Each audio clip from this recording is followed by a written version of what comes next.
ډېره موده یوسف علیه السلام کوی کې و، ډېره موده د بادشاه محل کې غلام و، ډېره موده په جیل کې و. بیا راغی الله بادشاه کړ، وزیر دی بیا بادشاه شو.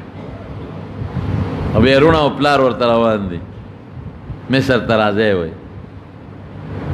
رونه روان دي، یو لس کسه، یو خو هغه سره د بنیامین. مور او پلار یې روان دي، او مور او پلار یې په سترګو مور پلار ړوند ړوند وابیضت عیناه وهو کظیم، په سترګو ړوند. هر وخت به یوسف پسې جړل، یوسف یوسف یوسف. بچی ورته وي مړ بشې مړ بشې مړ بشې. د څه کې هر وخت یوسف یوسف کې. یوسف خو کوي کې د شرمه خوړلې د څه پته لګي. وایي قریبه ده چې الله به مې ورسره میله وکړي. انما اشکو بسی و حزنی الله. ولې زما په جړا تنګېږې، زه خو چغې الله ته وایم.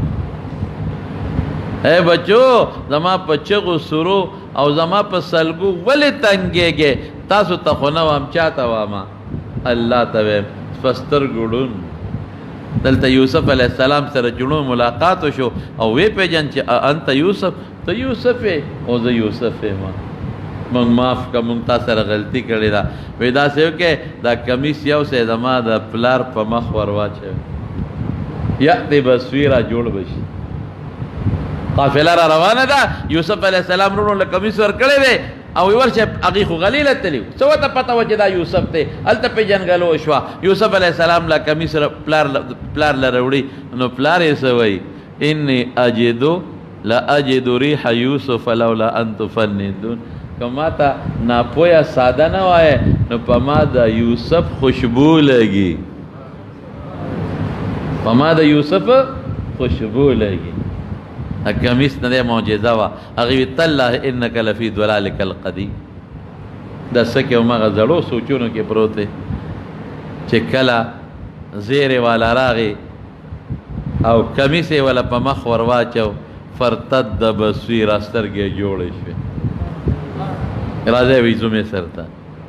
یعقوب علیه السلام پیغمبر، د پلار نوم اسحاق پیغمبر، د نیکه نوم ابراهیم پیغمبر، د زوی نوم یوسف پیغمبر. څلور پیغمبران.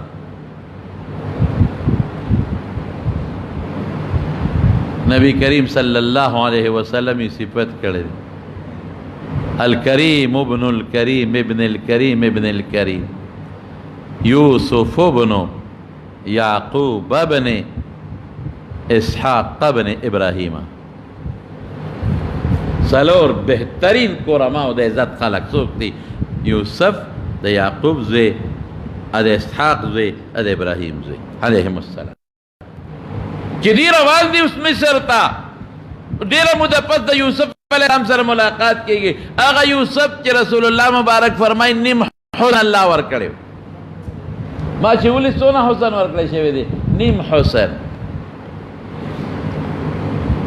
مصر ته چې لاړم قاهرې ته ملګرو وې یو بازار دی، تنګ بازار دی. تنګ بازار لکه دلته کې زمونږ په پېښور کې چې دا کم بازار دی، څه نوم یې دی؟ لکه د پېښور کې دا تنګ نه پخوا چې یو پکې ریشي پیتې خرڅې دي، اندر شیر نه، مینه بازار. هغې کې دا جامې اوس خو نیم ترې دا 40 کاله مخکنۍ خبره ده.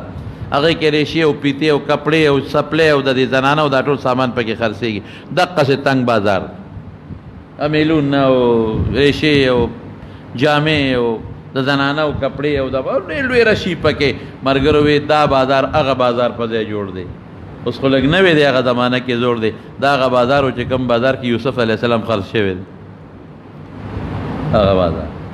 یعنې هغه نه دی، د هغې په ځای جوړ شوی دی، دا هغه ځای دی. مسجد حسین ورته وایي، هغې سره خوا کې. او جامع اظهر ته داسې لږ غوندې مخامخ یو چوک دی، هغې نه یو سایډ ته. نو خلکو وی یوسف خو بس شرمه خوړلی دی، ختم. هغه کوي تکوي نه بازار هغې کې خرڅ شو، زلیخې واغېست، بیا جنجالونه پېښ شو، جیل ته لاړ، بیا راغی وزیر شو، بیا بادشاه شو. یعقوب علیه السلام دی وخت کې بوډا دی، سره زامنو روان دی، اوس به ملاقات کېږي.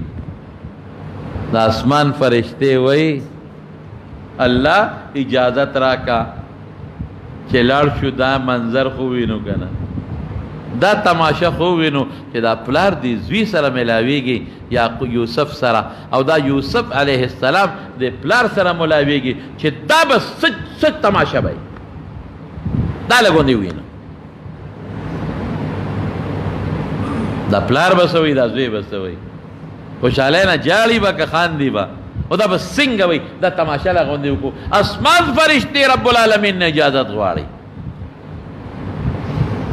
دی ورله لو یو عجیبه منظرو ټول وزیران دی او ناشنا منظر چې هغه د وینا قابل هم نه دی او چې ورلل نو د قانون بداو چې سړی به ملاقات بس سر په سجده به کوله هغه زمانه کې د تعظیم سجده جایزه وه وخروا له سجدا پس مکه پرېوتل چې پلار زوی ورته وي بابا هذا تأویل رؤیای من قبل زما خوب لیدلی و که نه یاد دی انی رأیت 11 کوکبا والشمس والقمر رأیتهم لی ساجدین چې نور او سپومې 11 ستوري به دا ماته سجده کوي دا هغه تعبیر قد جعله ربی حقا ځانته عرش باندې وخیجو ځانته تر غاړه باسه او د ډېرې خوشحالۍ نه حضرت یوسف او یعقوب یو بل سره جړا کوي او په تخت شاهي کېنو بابا کېنه په ما د خدای لوی احسان ګوره بیا د خدای شکر ادا کوي کوی نه راوستم باندې نه راوستم جیل نه وستم